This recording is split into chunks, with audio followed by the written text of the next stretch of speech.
Hello and welcome to Thrive in 5. There's a story of two young fish swimming downstream one morning, and an older fish passes them by and calls out, "Morning, youngsters! How's the water today?" About a minute downstream, one turns to the other and says, "Water? What's that?"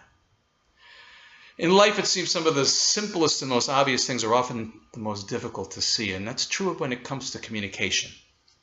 Something we can learn about in this week's Torah portion, which was one of the more famous ones. It deals with the 12 spies that were sent into the land of Israel prior to its being conquered. And we're told that 10 of those spies come back with a very negative report. They tell the people the land is filled with giant fortified cities and fierce enemies. It's a land that literally eats its inhabitants. And the people are devastated, and they start to cry, and they start to badmouth their leaders, Moshe and Aaron, and they're this close to open rebellion when one of the two dissenting spies, a man named Kalev, silences them and tells them, if God wants us to conquer the land, then surely we can succeed. The oral tradition gives us the inside scoop. How was Kalev able to get the people's attention? And it tells us that when they were bad-mouthing Moshe, he actually pretended to be on their side. He said to them, and you know what else that Moshe character did? And they stopped and they listened. And he continued. He took us out of Egypt. He split the sea. He brought us to Mount Sinai. Kalev is teaching us something vitally important and so often overlooked when it comes to communication. And that is, it doesn't really matter how right or how righteous your message is. You first have to establish a connection, a sense of rapport with the other. Because people aren't purely rational, objective beings. We're emotionally driven. We need to have a sense of connection, a sense of trust. We need to feel a bit understood before we're likely to be willing to listen to what somebody else has to say. If we establish rapport, people are capable of hearing very new and different ideas.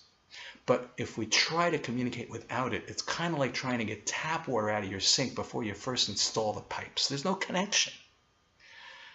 There's all sorts of advice and techniques out there about how to build rapport, like listening techniques or mirroring in neurolinguistic programming, and all that's fine and good. But anybody who's observed two 5-year-olds playing together nicely in a sandbox should know that rapport is something that actually comes naturally to people. In fact, I venture to say that we've all established rapport with many people over the course of our lives, some of them quite different than us, without having to read a handbook.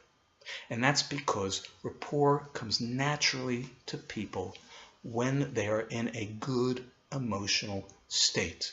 When we are feeling calm and relaxed and present, and there's not a whole lot on our minds, we tend to enjoy other people, we tend to connect rather effortlessly, and we tend to be rather good listeners.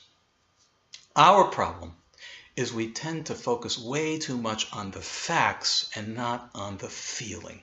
We're way too preoccupied with the content, what we're trying to get across, and nowhere near enough focused on the quality of the feeling in the relationship, the connection between the two of us. I had a client once told me that the only way she thought she could get through to her husband was by screaming at him, but the state of their relationship seemed to demonstrate that that was obviously not the case. But we don't see this. In fact, when we feel that we're not being heard, we oftentimes turn the volume up, get louder, and get more excited, when in fact the opposite should be the case. There's a well-known piece of advice out there when it comes to relationships: never go to bed angry. It sounds good, but when you think about it, what are they suggesting? Stay up all night and fight? People don't get things done when they're upset. Far better to take a step back, go to sleep, wake up, and reapproach. See if you can have the conversation. And this is what we need to do. We need to be far more focused on taking the temperature of the relationship as opposed to just trying to get across what we're trying to get across. How's the person doing that we're trying to speak to? And more importantly, how are we doing? What's our state of mind? And if it's not where it should be, we need to be willing, whenever possible, to take a step back and approach it later, and maybe even have to do that a few times. Because you see, if we're in the game to actually do some good, and not just to be right or to hear the sound of our own voice, then it seems to me we should be willing to do what we need to make sure that the connection is there first. We've got to first take our temperature in the relationship, establish that rapport. And it may take a few times, but if we're in it to do good and to be helpful, it's worth the effort. It's worth the patience.